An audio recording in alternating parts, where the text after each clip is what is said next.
Beyond Reach podcast gives the voice to brands, athletes, organizations in the outdoor space industry. Through open conversation, you're going to discover their stories, their successes and challenges, but also their vision. Welcome to the podcast. Hi, David. So, can you quickly present yourself and present what you do? Because I know that what you're doing is quite something here in Canada, in Alberta, concerning surfing and the future of surfing in Canada. Can you tell us who you are, what you do, where you do it, why you do it? Yeah, so sure. My name is David Rousseau. Originally, I'm from France, Brittany. I moved to Canada about 10 years ago. 12 years ago, and to Alberta, about just 10 years ago. I am now on the board of director of Alberta River Surfing Association, and I've been so for the past 2 years.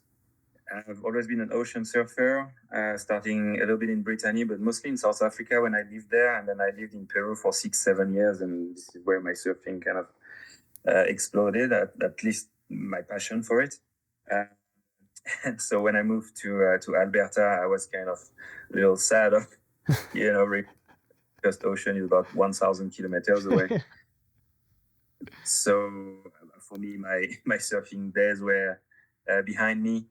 And that was until my partner one day come back home and told me like, hey, I saw a surfer in the river on 10th Street Bridge in Calgary.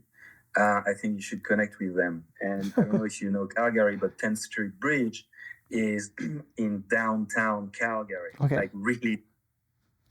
So I'd never heard of river surfing. And I was really, really interested. And so I connected with the Alberta River Surfing Association. And like 2 weeks later, I was helping rebuild a wave in Kananaskis. So yeah, that's in a nutshell, that's how I got in touch with the Alberta River Surfing Association. And that was back in 2019. Okay, so not that long ago. Like it's quite new for you that it's like 4 years. And so you have to build like I know that there's a famous wave over there, like the mountain wave. Is that the name? Yeah, that's right. So there are a few waves around southern Alberta. Okay. A famous and rideable one is called the mountain wave in the Kananaskis region, which is about 45 minutes to an hour drive from downtown Calgary. Okay. And that's the best one right now. But there are also, another wave like in downtown Calgary in a whitewater river park called Harvey Passage. Yeah. And there, wave that is perfect for beginner. And that's how we get, family and kids into the sports. That's nice. And so, how does it work? Like, I've been practicing like a bit of surfing and stuff, and I know, for example, when you're riding in the ocean, someday it's good, someday it's not. How does it work in terms of like river surfing? Do you have season depending on the wave? Is there maybe a wave that works like every day because it's a river, so it never stops? So how do you see that in Alberta? Yeah, it's a good question. In the river, so we're very lucky here in Calgary because the mountain wave in Kananaskis is fed by a dam. So that means like it never freezes. Yeah. In Canada it's quite cold. River. But because it's fed, the one in Kananaskis is fed by a dam, that means that the flow is controlled. Okay. So you don't have flows going all the time. It stops and the flow is on like for a few hours. And what that prevents is freezing. So that means when the flow is on, you can surf it. And you can surf it 365 days a year. We've also, some of us have surfed in the dead of winter during a snowstorm. and that's quite amazing and unique Yeah. for, I would say, North America, when it comes to river surfing all year round, which is why Alberta is so unique when to river surfing. And so because it's coming from a dam, I suppose the water is probably maybe warmer than a normal river? No, it's not. I wish though. It's the water in winter is in the 4 or 5 degrees Celsius, and in summer right now we're enjoying like 11, 12. Okay. But it's the dam. I don't think the dam has a lot of effect on the temperature. The wave is about a few kilometers, I think, downstream from the dam. Yeah. So there's a lot of Yeah. movement before it reaches the. And coming into the wave, I'm supposing that we're gonna have some people listening and watching, like some like surfboarders watching that. How big is the wave? Like, how big could you expect that wave to be, and how is the shape of the wave? Like, how do you, because you have that experience, so if you have to compare it. To describe the mountain wave in Kananaskis, I would say, so first it is a wave that the Alberta River Surfing Association built. Okay. Building two berms on each side of the river, which create a bottleneck in which the water goes through, and the gradient of the river and the sheer power of the flow create a standing wave. Yeah. That wave is about 4 meters, 3 to 4 meters wide, and just about a meter, maybe a little bit than a meter high. Okay. You go into the wave on each side, standing. Yeah. The wave, and you launch yourself first on your, and then popping up, and then you're ready to surf back and forth and do the turns. That's pretty nice. And I've watched some videos, and the instructor was saying that you don't have any leash, you're not attached to your board at all. So when it comes to safety, the best rule is no leash, because what we want to avoid is leash entrapment. We're in a river, and particularly in this wave, it's very shallow. But this one is very shallow, and so you want to avoid leash entrapment, because while you might think that, I can reach my ankle, that's easy, I can just reach the ankle, there's no way you'll be able to do this. If your leash is entangled in the rock, you're on one side of the rock, and it's and the current is it's impossible. It's pretty bad, yeah. So the best policy for safety is no leash. If you have to have a leash, waist leash is the best, but you have to have a release point at the body, which means like zip ties that have only about it's easy to reach 20 pounds strength in the river, and so boom, it breaks and you're free. Yeah. And like, that's interesting, the security aspect. I didn't think about the risk. But in terms of like the board, what kind of board do you use? Like, do you use regular ones, or do you use maybe soft ones that you're not going to break? And how does it, like, I know it does affect your ride, because like if it's a hard board, it's going to be more reactive, and like it's really. So how does it work on that side? The best one to start with are the foamies, like foam boards. Yeah. A little shorter. Yeah. I have a long board in the river because it's quite steep, and so the shorter, I would say around anything from around 5'10". Okay. To start, foamies are the best, and then as your skills improve and as you get more experience, then you can go to a hard board. I ride a 5'4", that has been designed by our friend Tristan, who has company is Tag Surfboard, and is an amazing board shaper. Okay. And yeah, so it's like made for river. What's the name of the company again? TAG, Tag Surfboard. Oh, okay. He's based in Alberta. Based in Calgary. We have an amazing board shaper in Calgary. The community is amazing here. Yeah. I mean, we'll probably talk about this, but we just finished our Mountain Wave Classic, which is like a river surfing competition. Yeah. That was last week. And out of the 6 first contestants, I think Tristan had designed 5 of the boards, Wow, that's cool. He's very, very talented. And how big is the community in Calgary and worldwide? Like let's talk about that community, how it is, and how is also maybe the connection between rivers riders and typical regular riders. Is there a connection somehow? In terms of the community in Alberta, we're about 800 to 1,000 surfers in all Alberta, I would say. Regular, and southern Alberta is the best place to be. So I'm also including surfers in Red Deer and Edmonton, but most are in Calgary because of the access to the river and where the waves are.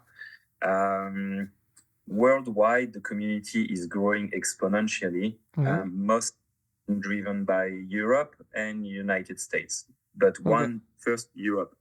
The whole history of river surfing started in Munich, in Germany. They have a wave there that's right under a bridge, and they started surfing it like back in the 60s. And here in Alberta before 2005, there was like maybe 3 surfers. So it's really grown exponentially over the past 20 years here and worldwide. And I know worldwide because of the amount of river wave projects that are being just projected to be built in the near future. Okay, that's okay. And so in terms of waves, right now, as for like the present in 2023, you said that it's 4 meters wide and about almost 1 meter high. How is Europe and the US going on that side of it? What kind of waves can you find there? Yeah, so Europe and the States, that's a good question because it relates to how Alberta is situating itself in the explosion of the sport. Yeah. And then Europe, you're gonna have waves that are 5-6 meters wide, and then 1.5 meter high.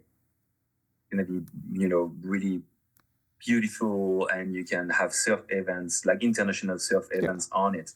And that's kind of the general direction of where river surfing is going at the moment, like clean wave and competitions, and it's just to cater for the growing needs and wants for the sports. And it's really nice. I was thinking it's also super eco-friendly because that the competition is going to be great because it's a river, so the wave should be here like all the time, and you don't have to travel a lot. Like it's pretty nice. In terms of like events, you said that you have international competition. How do you compare that? Like the regular surfboards, they are like pretty big. You have Red Bull competitors and all that. It's very, very big.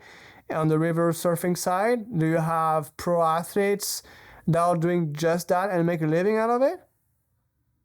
So making a living out of it, I don't think so yet. Red Bull is interested now in organizing competition in the States and in Europe. So there is a little bit of money, but have to live off that yet. like we can definitely see a future where that is possible. I can see definitely a future where river surfing could be part of the Olympics at some point. Yeah. And yeah, and you know, you were asking about the communities, between how they kind of linked with each other, the riders community, and you know, I'm guessing you refer to, you know, the ocean versus river. Yes. It's great. It's so complementary. Like on a river wave, you can surf a river for minutes. Like I've surfed myself, you know, the can by myself in the middle of winter because nobody was around for like 10, 12 minutes. Like where else do you do this? You know?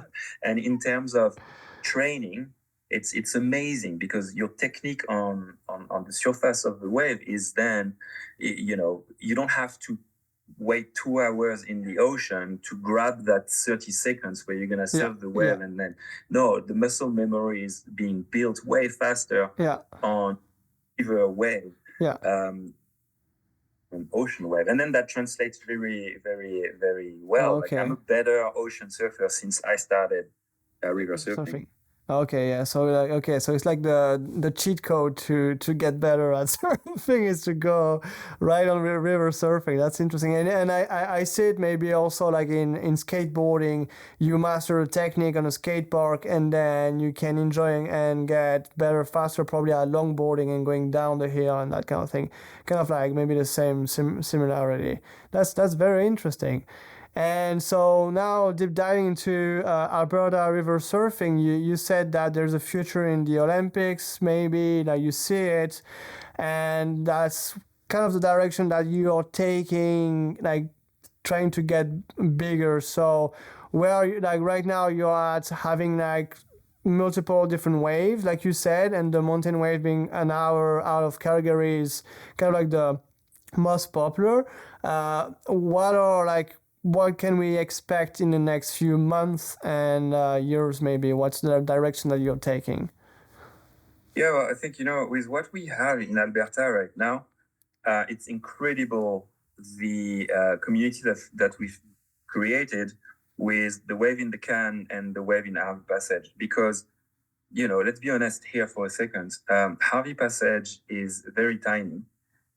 It's very safe and it's great and it's getting people into the sports, but it is very tiny. And the mountain wave is great, but it doesn't compare yet with what is available in Europe and in the States. Yeah.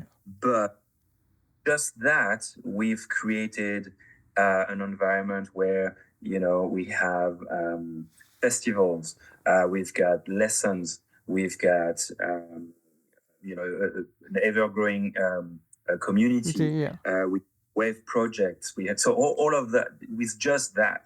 So the future of river surfing in Alberta is this: we need better wave, and we need them soon. Alberta has always been, you know, the Wild West and the entrepreneurial, you know, spirits of Canada, and I want this to be translated in river surfing. Okay. A better way. So we've got 4 projects at the moment. We've got amazing, like world-class wave that's going to come very close to the mountain wave in the next 12 to 18 months. Okay. There's one which would put Calgary on the river surfing map, well, on the world map actually, because that would be in downtown Calgary, we're talking about a 20 meters wide wave, you know, which, like, you know, in downtown Calgary on that beautiful turquoise, the Bow River, turquoise water river, like with, like, you know, the skyscraper just behind it. It's amazing. We've got another one in Calgary at Harvey Passage, a better one. And we have another one in Cochrane, which is like a little town about half an hour from Calgary. So we're... And so you're saying like 20 meters wide, like it's a river that is actually running right now, and you're like cutting the like part of the water and changing the flow of the water to create a wave. Is that how you do it?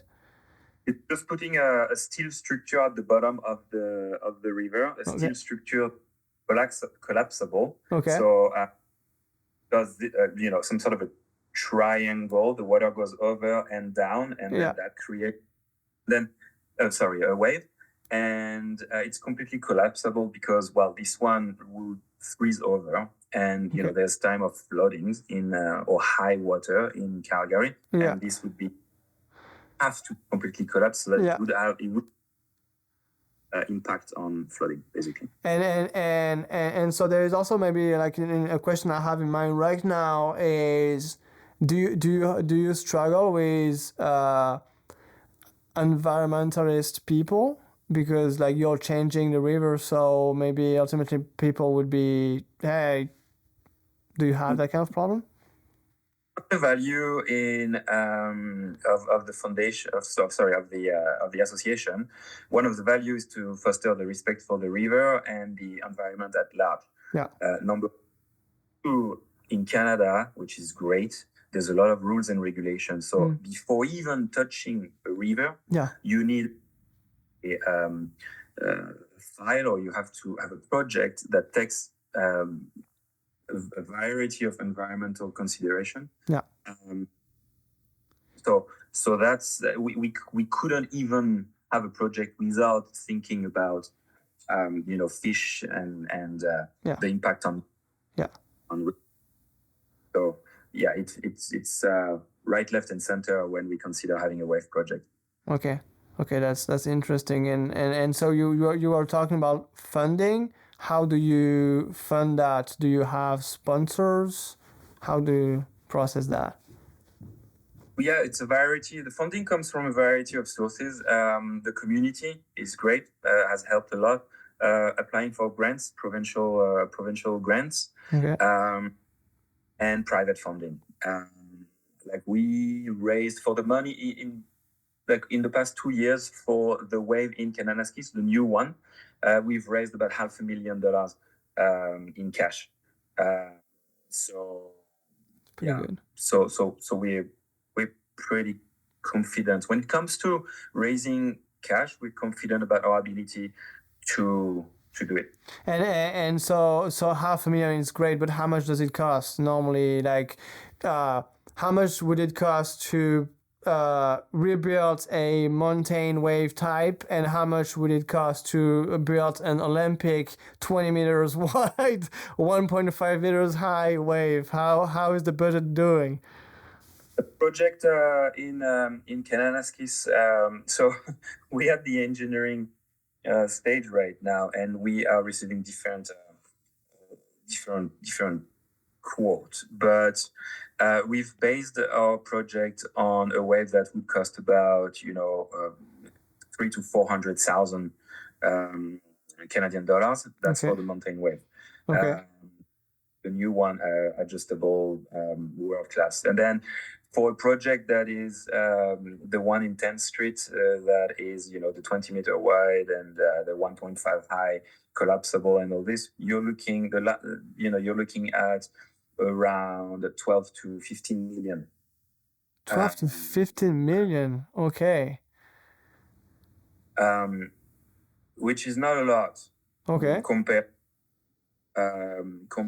to how much the wave is going to bring to the city. So, for example, there's a wave in Bend, Oregon, that was built a few years ago, and there've been a lot of economic study that have shown that the wave has brought about $3 to $4 million in economic impact.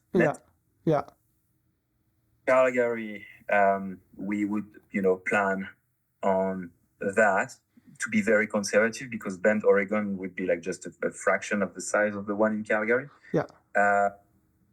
And so it's a business case for the city. Like I'm a business owner in Calgary. When I bring the project forward, I don't want to say like, please give us money so that 800 people can have fun in the river. No, it's like, hey, here is a business case for the city that's going to bring money. That's going less marketing options for the city, is going to put it on like the world map. Even more than it is right now, but that's also a health and safety case for the city. Or, the more people in the water that knows about river safety, the better. That's interesting. And so yeah, okay, so you're at the engineering stage of that, raising money. I imagine right now, kind of like you're trying to find money right now, or you're still at the engineering, and then you're gonna reach to sponsors.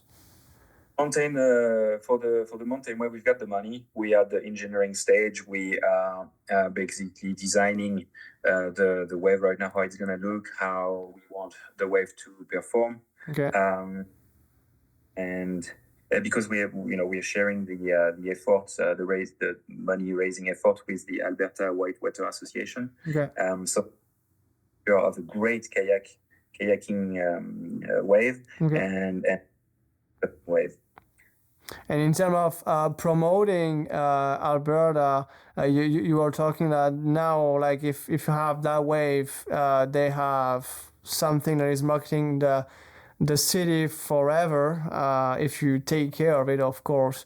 But right now, what's your plan in terms of, like, we know that making videos, making photos, and marketing yourself is very important. Where are you at right now, and what would you target? What's your goal to be at the top of the list worldwide, and then being able maybe to be in the Olympics in 2028, maybe? Baby step. We talk about it on the radio, on television, regularly enough to keep, in people's mind. We talk to of government on a semi-regular basis. So every level, I'm talking about the municipal, the city, I'm talking about the provincial. We've also reached out to the feds and talked about our project. So this is something that, people know and have heard of. And it's obviously we've got our online presence, which is on Instagram and Facebook, and our website that is always filled full of information, relevant information in where we are at, and what's a wave and how it looks like, and why it's important.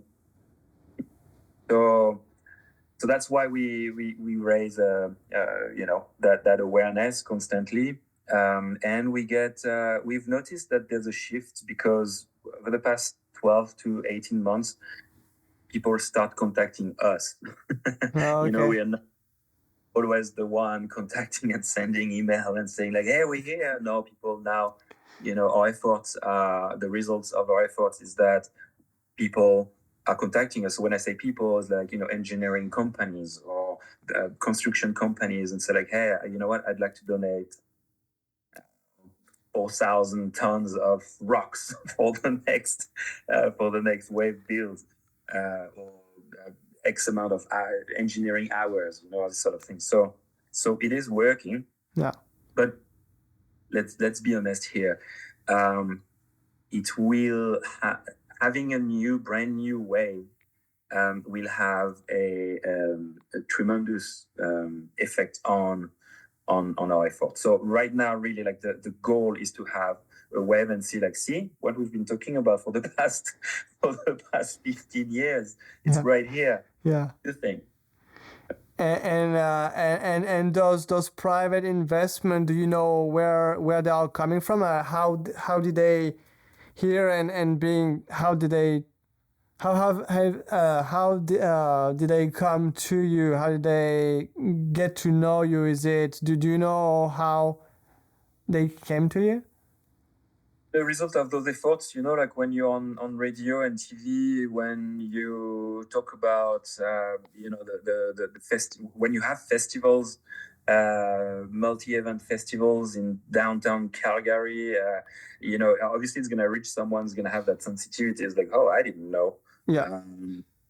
Also, downtown Calgary right now, I think the city is doing a great job in filling those empty office space with really cool and trendy tech companies, and the States or Europe, and they're like, yeah, what can we want to do something cool in the city, and we're talking about surfing here, so all of a sudden it's a project that's really well integrated with the life of the city. already. So and how, like, where are they coming from? Do you have investors that reach out to you coming from just Calgary and around Calgary, or did you have people from the US around the world?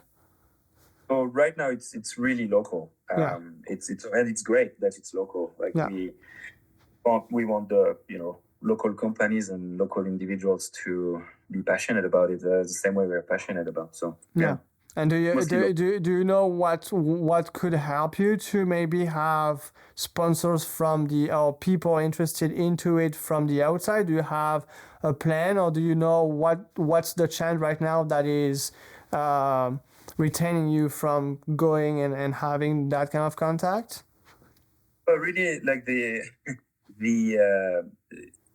what's preventing us right now to really reach out and say, look, what we've done is to have that first wave built that's going to be and that we can say this is just the first one. Wait for it. But interestingly enough, when you look at Europe and Germany, and Germany is great for that. You've got communities that have built a wave, and communities around are like, hey, we want one, because they see the positive impact in terms of tourism, in terms of than they would. So the economic impact, basically, and the market. And how do they market themselves? Like in Europe, like is there like something that you see in Europe that you want to reproduce in Alberta because you know it works? And what it is? How do they market their first wave to have 10 waves down the road?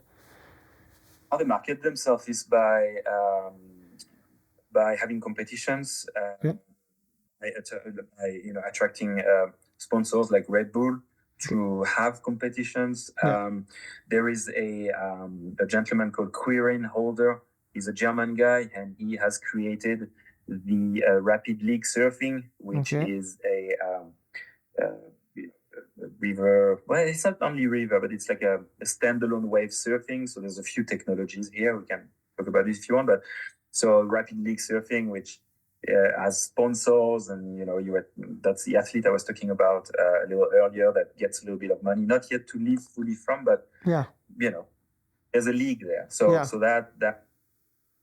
Yeah, so they create content to they create events, and they attract sponsors. They create content around athletes, and then they just blow up like that. Okay. Look at it like surfing. Surfing is already extremely sexy from a marketing standpoint. Surfing inland is not only really attractive, but also it kind of takes you by surprise. So it's like marketing dreamland. Plus, like, I think marketing wise, like in terms of like visuals, I think it's also great because from a public standpoint, normally you're on the beach and you're just watching and trying to see what's happening. Well, now you can have like a photo or a video of like someone surfing and the public behind yelling. Like you have that kind of content. So that's giving like probably like the proximity that the surf on the ocean is losing a little bit. Yeah, no, that's true. Absolutely. Like the first spectator last weekend was 3 meters away, 4 meters away from the surfer. You can't beat that. Yeah, that's amazing. That's amazing. And so, do you like, we are both French? Are you asking people from France to come? Like saying, hey, like people from Brittany, so they have great waves. Are you trying to attract more French people? Well, always. It's part of raising awareness. There's a bunch of guys in Annecy, Surfer Dodo. We've been in contact in the past, but it's in my back pocket. It's in my back pocket to, as soon as we have that great wave in the Kananaskis in the next 12 to 18 months, to say like, hey guys, do you want to come to Canada? Like, you should. Me, when I go back to France to visit friends and family, to go to Annecy and then maybe surf there a little bit, That's amazing. Well, that's all I have for today. I want to say thank you. Maybe you want to add something that I missed, but that was really great to talk to you, to meet you in video that time. And yeah, that's just wonderful. Well, do you have something maybe to add? For the opportunity, it's part of our, strategy to talk about what we do. For the largest audience. The only thing that I would add is to, if you want to learn more, go to our web page, albertariversurfing.com, our Instagram page, Alberta River Surfing, and there's a Facebook page, Alberta River Surfing as well. And then there's like a lot of content, a lot of information on how to get into river surfing, where to go. And yeah, that's what I would say. That's great. Wow. Yes, go and reach out to David and all the association. I think it's great, and I really think that whenever I'm moving there, I'm going to have a chat with you and try that. I will try it. I think it's very, very, very interesting. Well, thank you very much again, and have a good day. Yeah, thank you very much too. See you. Bye.